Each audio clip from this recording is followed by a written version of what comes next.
Choice is one of the most intoxicating things in your life. It's one of the most beautiful things any of us are ever going to encounter.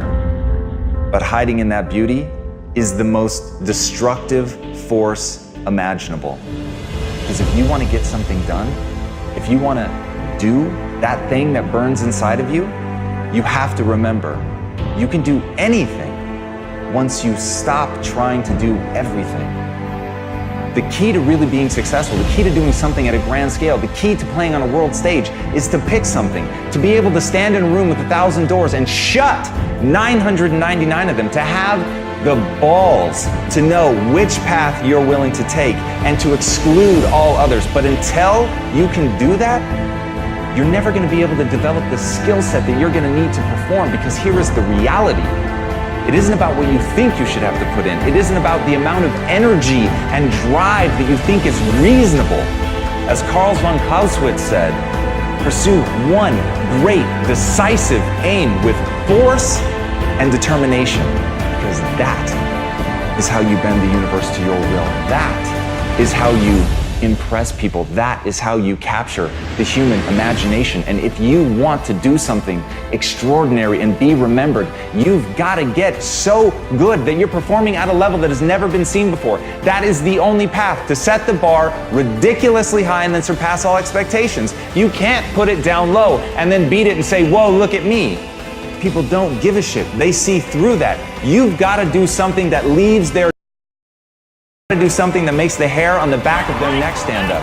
You've got to leave them in awe. But the only way to do that is to get that good. And the only way to get that good is to pick one thing and go at it with everything you've got.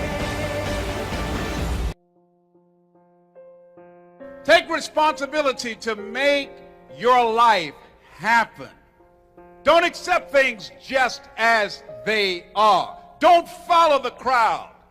You want to be different. What Thoreau said, if the man doesn't keep pace with his companions, perhaps he's listening to the beat of a different drummer. Let him dance to the music that he hears, however measured or far apart.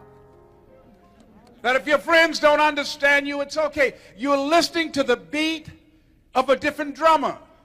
You've decided that you're not going to allow your circumstances to define you. You've decided that you're not going to allow the events, the things, the people, life, determine who you become. You decided that you're not going to go through life being a whiner, being a complainer, that you're going to take responsibility for what it is that you want to create. The greatest ability that God has given humankind above the animals is the ability to choose. A dog can't be anything but a dog. A cat can't be anything but a cat. A human being has the power to choose. We can choose. So what Mr. Washington did was he helped me to look at myself, and he helped me to look into the future. What do you see for yourself in the future? What do you mean, Mr. Washington? What do you see for you, Mr. Brown? At that time, I hadn't gotten clear about that. I was thinking only in the moment, as most young people do. And I'm asking you, what do you see in the future for you? What brought you here today? What caused you to get up? To invest your time, your energy, your money? What caused you to buy a plane ticket and fly in here to be at this event?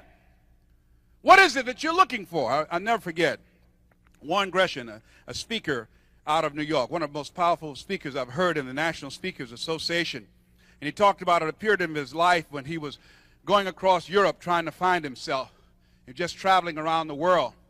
In one particular country, soldiers woke up the sleeping passengers and asked them 3 questions. Number 1, where have you been? Number 2, why are you here? And number 3, where are you going? And that's what I ask you. Where have you been with your life? What has your life given to you? How do you feel about your life? Is it working? Have you given it all that you can give? And I ask the question, how many of you, if you had your life to live over again, most of us, if we're honest, we will raise our hands. It's me, oh Lord, standing in the need of prayer.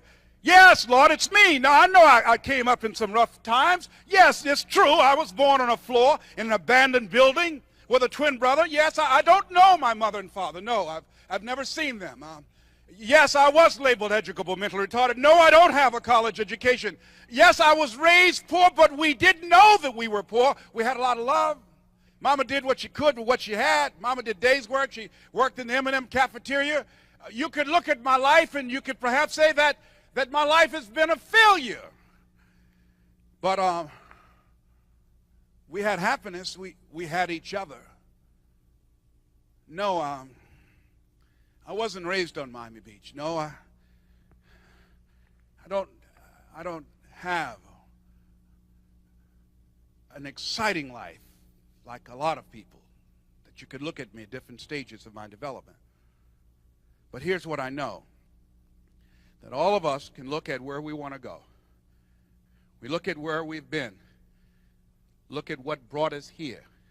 And I think that what brought you here, what caused you to show up, is that you not only want to make a difference in your life, but you want to make a difference in somebody else's life. I think that what caused you to be here is that you looked around and said, hey, if by being here, by aligning myself with this organization that's using television, which is the most powerful instrument we have on the planet, that we can touch some lives, we can change how people see themselves and how they can reinvent themselves.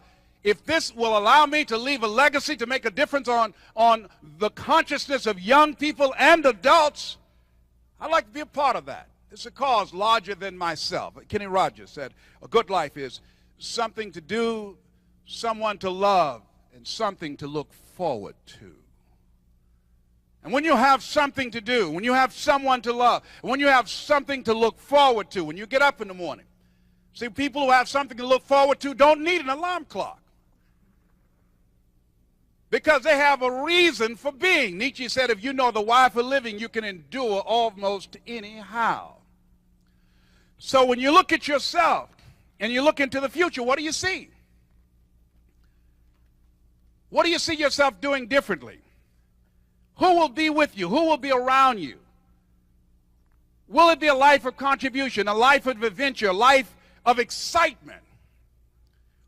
What will be different about you? See, whatever you see, it's important that you take responsibility to become the kind of person that can produce those results. Who you have become up to this point has produced what you have. Your earning power, your lifestyle, the relationships that you have.